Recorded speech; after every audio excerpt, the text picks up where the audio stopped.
Hello everyone, welcome back to our YouTube channel Priyanka's mindsphere. तो कुछ ही months के बाद एमपी-टेट वर्ग 1 की एग्ज़ाम होने वाली है।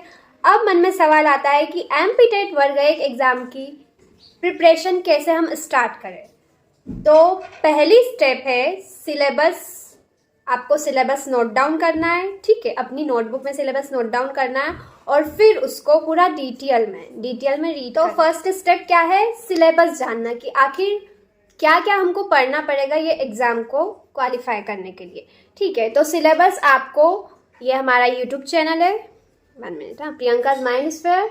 इसमें जो प्लेलिस्ट है, इसमें आप प्लेलिस्ट में जाओगे तो आपको ऊपर एमपी-टेट वर्ग 1 डिटेल सिलेबस, ओके, तो ये आपको मिल जाएगा एकदम डिटेल में सिलेबस। तो ये आपको अपनी नोटबुक में नोट डाउन करना, ये फर्स्ट स्टेप।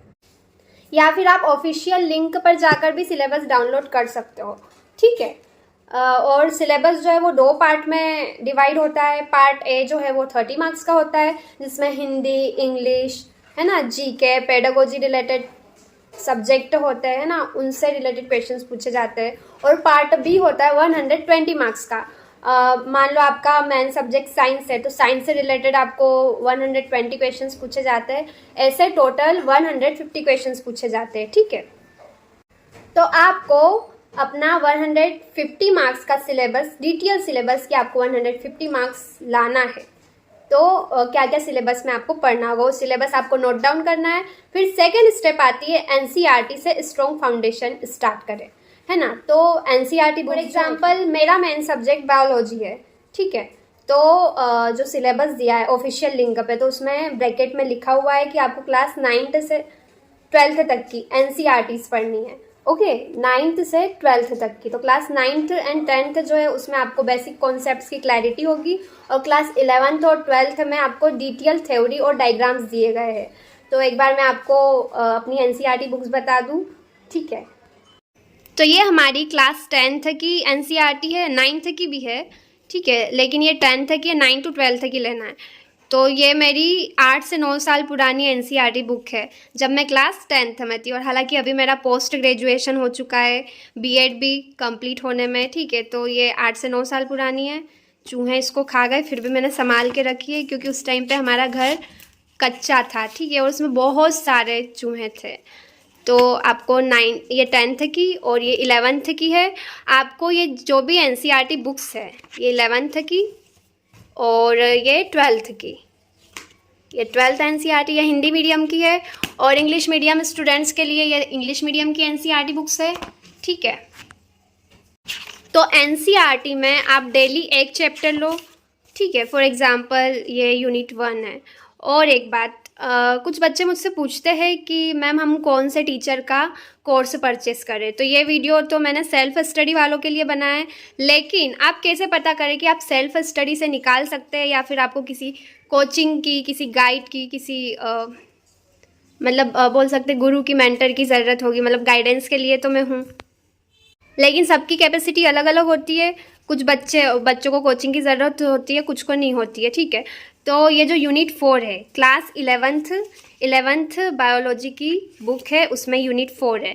तो यूनिट 4 के चैप्टर्स आप रीड करके देखना, लाइन बाय लाइन पढ़ना है आपको सारी एनसीईआरटीज क्लास 9th से लेकर 12th तक। दूसरी बात, आपको पढ़ते जाना है, और अगर अर्थ समझ में आ रहा है तो ठीक है, और अगर नहीं समझ में आ रहा है तो आपको गूगल से सर्च करना है, यूट्यूब पे सर्च करना है, और आपको यूट्यूब पे सारे टॉपिक्स के वीडियोस मिल जाएंगे। मतलब ऐसा कौन सा टॉपिक है जिससे रिलेटेड वीडियोस नहीं, और एक से एक टीचर्स पढ़ाते हैं, ठीक है।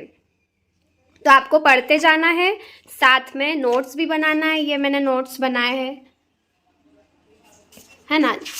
मतलब नोट्स बनाओगे आप तो वो आपके लिए ही अच्छा होगा, ठीक है। 11th 12th के नोट्स है ये। तो आपको ये यूनिट्स पढ़ना है, फिर आपको पता करना है कि आगे आगे मान लो आपने 2 चैप्टर्स पढ़े, फिर आपने उसके एमसीक्यू प्रैक्टिस किए।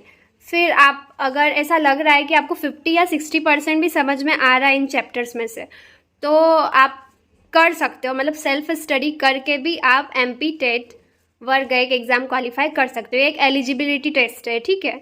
और अगर आपको 50% समझ में नहीं आ रहा है, ठीक है, मान लो 50% आ गया, दो बार रीड किया, इसमें रिवीजन की भी ज़रूरत रही, 2 से 3 बार पढ़ोगे तो आपको ऑब्वियसली समझ में आएगा। और अगर फिर भी इसकी लैंग्वेज समझ में नहीं आती है तो आप इस टाइप की जो रेफरेंस बुक है उनका सहारा ले सकते हो। ठीक है, ये मेरे पास भी काफ़ी सारी रेफरेंस बुक है जिसमें से मैं पढ़ती हूँ, जैसे ये जंतु विज्ञान।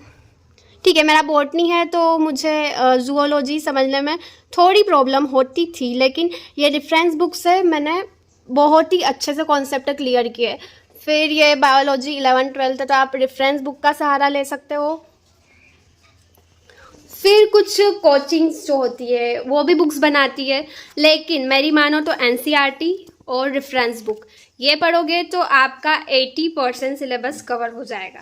ठीक है, तो ये प्रैक्टिकल ज़रूर करके देखना। आप ये चैप्टर्स पढ़ते हो और आपको 50% भी समझ में आता है तो समझना कि आप सेल्फ स्टडी से कर सकते हो, ये एग्ज़ाम निकाल सकते हो, है ना।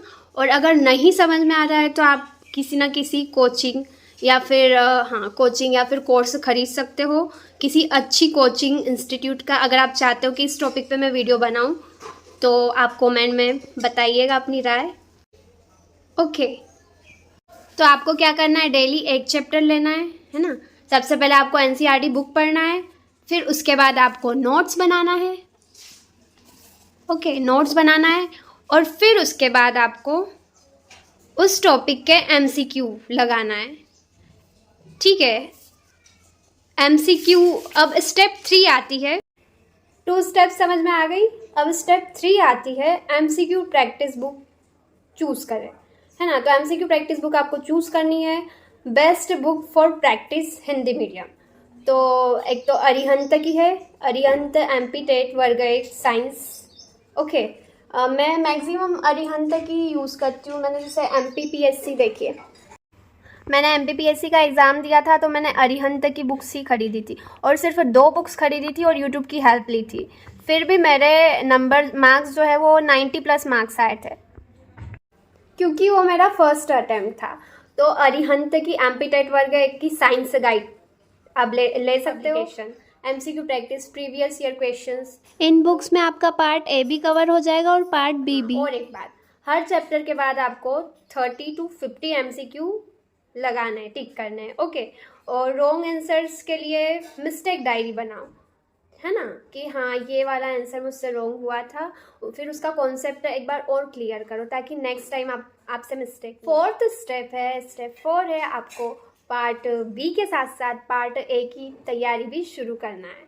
तो उसके लिए सब्जेक्ट वाइज बुक फर्स्ट है हिंदी। तो हिंदी आप लूसेंट या फिर अरिहंत की बुक पढ़ सकते हो, या फिर अगर आपके पास 12th क्लास की हिंदी की बुक है ना, मेरे पास 12th क्लास की हिंदी की बुक है तो उसमें से भी आप पढ़ सकते हो, अपने कॉन्सेप्ट क्लियर कर सकते हो। उसमें तो मैक्सिमम ग्रामर होता है ना, अलंकार, संधि, समास, फिर वाक्य का निर्माण, है ना, फिर इस टाइप से टॉपिक्स होते हैं। मैंने डिटेल सिलेबस अपलोड किया है, तो आप अरिहंत की हिंदी ले सकते हो या फिर ल्यूसेंट। और फिर इंग्लिश जो है वो रैन एंड मार्टिन की और यूथ पब्लिकेशन की बुक है इंग्लिश के लिए। और जीके प्लस रीजनिंग के लिए भी ल्यूसेंट है ना, जीके। फिर दृष्टि एमपी, है ना, सामान्य ज्ञान, दृष्टि पब्लिकेशन की भी अच्छी है जीके के लिए। फिर पेडागोजी के लिए अरिहंत सीटेड गाइड, है ना। या फिर आपके पास अगर आप बीएड कर रहे हो तो आपने ये वाली बुक अधिगम एवं शिक्षण, इसमें सारी लर्निंग थ्योरीज है और जो हमारा सिलेबस है एमपी टेट वर्ग 1 का उससे रिलेटेड काफ़ी सारे टॉपिक्स ये बुक में हैं। तो मैंने लर्निंग थ्योरीज डिटेल में पढ़ी हुई है, तो पॉसिबल होगा तो मैं आपको यूट्यूब पे सारी थ्योरीज, मतलब पेडागोजी में 10 मार्क्स का आपको यूट्यूब पे ही कवर करवा दूँगी। ठीक है, अब बात करते हैं वीकली प्लान की। तो एक मैं आपको वीकली प्लान का एग्जाम्पल बता देती हूँ, इस टाइप से आप भी अपना प्लान बना के पढ़ाई कर सकते हो। ये देखिए, part A weekly plan. Day Monday को आप हिंदी ग्रामर पढ़ सकते हो 1 घंटे के लिए। ठीक है, आपका जो पार्ट बी है मेन सब्जेक्ट है उसके साथ साथ। फिर ट्यूसडे को आप इंग्लिश वोकैबुलरी पढ़ सकते हो 1 घंटे के लिए। वेडनेसडे को आप जीके प्लस एमपी पढ़ सकते हो, मतलब एमपी जीके, ठीक है, 1 घंटे के लिए। फिर थर्सडे को आप पेडागोजी नोट्स पढ़ सकते हो, ठीक है, 1.5 घंटे के लिए, या फिर बुक पढ़ के नोट्स बना सकते हो, ठीक है। और फिर संडे को आप मॉक टेस्ट दे सकते हो, है ना, 30 MCQ का, या फिर आपकी कैपेसिटी के हिसाब से 1 घंटे के लिए। तो हमने यहाँ पर फ्राइडे और सैटरडे आप रिवीजन कर सकते हो कि आपने क्या क्या पढ़ा था, ठीक है। तो इस टाइप से आप वीकली प्लान बना सकते हो, अपने अकॉर्डिंग प्रिपेयर कर सकते हो, ठीक है। इंग्लिश वोकेबुलरी के लिए आप डिक्शनरी भी पढ़ सकते हो, ठीक है। मतलब डेली शाम को आप 20 मिनट्स, है ना, जैसा भी आपको टाइम मिलता हो, ठीक है। तो वीकली प्लान आपको समझ में आ गया। अब आता है स्टेप 5। तो स्टेप 5 में आपको प्रीवियस ईयर पेपर्स देखना है ना, उनको सॉल्व करना है, प्लस मॉक टेस्ट, ठीक है। तो हर संडे को एक फुल सिलेबस टेस्ट लगाओ, है ना। टाइम देख लेना, टाइमर लगा के, है ना। हाँ ठीक है। फिर एनालाइज करो कि किस टॉपिक में गलती हो रही है, ठीक है। तो जो आपके वीक पॉइंट्स हैं ना, जिसमें आप कमज़ोर हो, उनको हाईलाइट करो, ठीक है, और फिर उनको सुधारने की कोशिश करो। फिर PYQs बुक्स आप अरिहंत पब्लिकेशन की ले सकते हो, है ना, यूथ पब्लिकेशन की ले सकते हो, शारदा पब्लिकेशन की विद सॉल्यूशन, है ना। PYQ बुक्स आप किसी भी पब्लिकेशन की खरीदो, बट सॉल्यूशन के साथ खरीदना, ताकि पता चले कि हाँ इसका आंसर ये है तो इसका आंसर ये क्यों है, ओके। अब स्टेप 6 है सेल्फ स्टडी रूटीन। फॉलो करो सेल्फ स्टडी रूटीन जो है वो आपको फॉलो करना है। तो पहली बात तो सेल्फ स्टडी रूटीन फॉलो करने के लिए आपको बनाना पड़ेगा 3 से 4 घंटे, है ना, 3 से 4 आवर्स पर डे। तो टाइम टास्क मैं बताती हूँ आपको, सैम्पल रूटीन का सैम्पल, ठीक है। फॉर एग्जाम्पल मॉर्निंग में आप 6:30 बजे से 7:30 बजे तक क्या पढ़ोगे? बायोलॉजी, NCERT रीडिंग, है ना, एक एक लाइन पढ़ना है, ठीक है, प्लस नोट्स, है ना। नोट्स आपको बनाते जाना है, आप रीड कर रहे हो तो। फिर 10 बजे से 11 बजे तक मॉर्निंग में ही, है ना, MCQ प्रैक्टिस करोगे। जो भी चैप्टर आपने रीड किया है, जिसके नोट्स बनाए, उसी चैप्टर के आपको MCQ प्रैक्टिस करना है, एक चैप्टर के, ठीक है। फिर 4 बजे से 5 बजे तक, शाम के 4 बजे से 5 बजे तक आपको पार्ट A सब्जेक्ट GK या पेडागोजी पढ़ना है। पेडागोजी पे ज़्यादा ध्यान देना है, क्योंकि वो 10 मार्क्स का है, सबसे ज़्यादा मार्क्स का, क्योंकि पेडागोजी और हिंदी के बेस पे आप उसमें अच्छा परफॉर्म कर सकते हो पार्ट A में। फिर 8 बजे से 8:30 बजे तक क्या करना है? आपको रिवीजन करना है कि दिन भर में आपने क्या पढ़ा है ना। डायग्राम्स बनाना है, डायग्राम्स देखना है ना, बायोलॉजी के। फिर आपके जो भी डाउट्स है वो आपको क्लियर करना है।